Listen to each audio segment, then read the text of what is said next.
শুক্রবার আসলেই ছেলে মেয়েদের আবদারে কিছু না কিছু রান্না করতেই হবে। তো আজকে শুক্রবারের আয়োজনে ছিল চিংড়ি বিরিয়ানি, আর অনেক দিন ধরে এই চিংড়ি বিরিয়ানি খাওয়া হয় না। দেখা যায় সব সময় আমরা গরুর বিরিয়ানি বা মুরগি দিয়ে বিরিয়ানিটা ঝটপট রান্না করে খেয়ে ফেলি, কিন্তু চিংড়ি বিরিয়ানিটা সব সময় রান্না করা হয় না। বাসায় আজ চিংড়ি মাছ আনা হয়েছে, আর সেটা দেখে ছেলে মেয়ে আবদার করে বসলো চিংড়ি মাছ খাবে। আমিও তাদের আবদার রাখতে রান্না করে ফেললাম।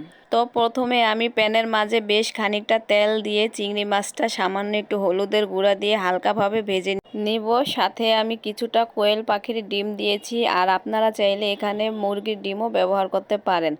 যাই হোক, মাছটা কিন্তু ভাজা হয়ে গেছে। আমি মাছটা একটু আগে উঠিয়ে নেব, ডিমটা আর সামান্য একটু ভেজে নিব। তো চিংড়ি মাছ কিন্তু বেশি ভাজা যাবে না, এটা বেশি ভাজতে গেলে কিন্তু রাবারের মতো হয়ে যায়। যাই হোক, আমি ডিমটা উঠিয়ে নিলাম, একদম লাল লাল করব না। তো বেঁচে যাওয়া তেলগুলো যে ছিল সেগুলির ভিতরে আমি 2-3টা এলাচ, দারুচিনি, লবঙ্গ আর 2টা তেজপাতা দিয়ে যতক্ষণ না ফ্লেভার বের না হয় ততক্ষণ তেলের মধ্যে ভেজে নিব। এরপরে 1 কাপ পরিমাণ পেঁয়াজ কুচি, পেঁয়াজের বেরেস্তা বানানো আগ পর্যন্ত নাড়াচাড়া দিয়ে ভেজে নিব। পেঁয়াজটা কিন্তু আমার বেরেস্তা হয়ে গেছে। এবার এর মাঝে পরিমাণ মতো আদা পেস্ট দিয়ে ভালোভাবে একটু নাড়াচাড়া দিয়ে আদাটাকে আমি ভেজে নিব, যাতে করে কাঁচা গন্ধ না আসে। যখনই ভাজা হয়ে যাবে তখন আমি এর মাঝে কিছুটা মরিচের গুঁড়া আর ধনিয়ার গুঁড়া, স্বাদ মতো লবণ দিয়ে তেলের মধ্যে আরও কিছুক্ষণ কষিয়ে নেব সামান্য পরিমাণের পানি দিয়ে। আর এই বিরিয়ানির মশলাটা যত ভালোভাবে কষানো হয় ঠিক ততটাই খেতে মজা লাগে।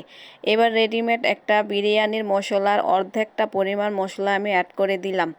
ভালোভাবে কষানো হয়ে গেছে। এবার চিংড়ি মাছটা দিয়ে আমি আরও কিছুক্ষণ কষিয়ে নেব, যাতে করে মাছটা খুব ভালোভাবে সিদ্ধ হয়।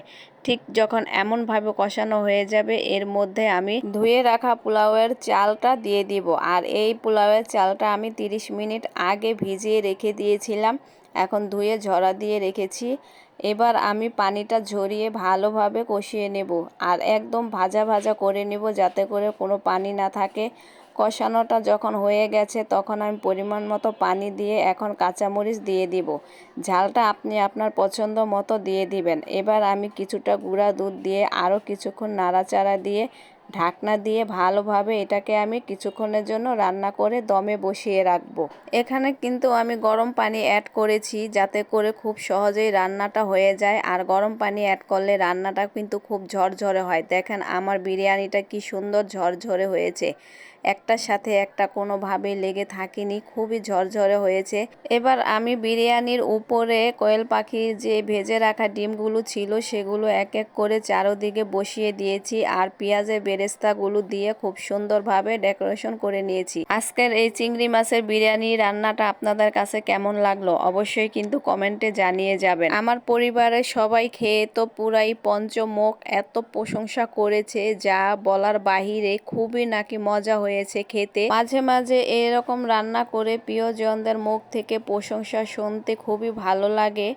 তবে রান্নাটা যেমন লোভনীয় হয়েছিল, খেতেও কিন্তু ভীষণ মজা হয়েছিল। খুবই সহজে ঝটপট রান্না করে নেওয়া যায়। যারা এখনই খাননি অবশ্যই রান্না করে খেয়ে দেখবেন।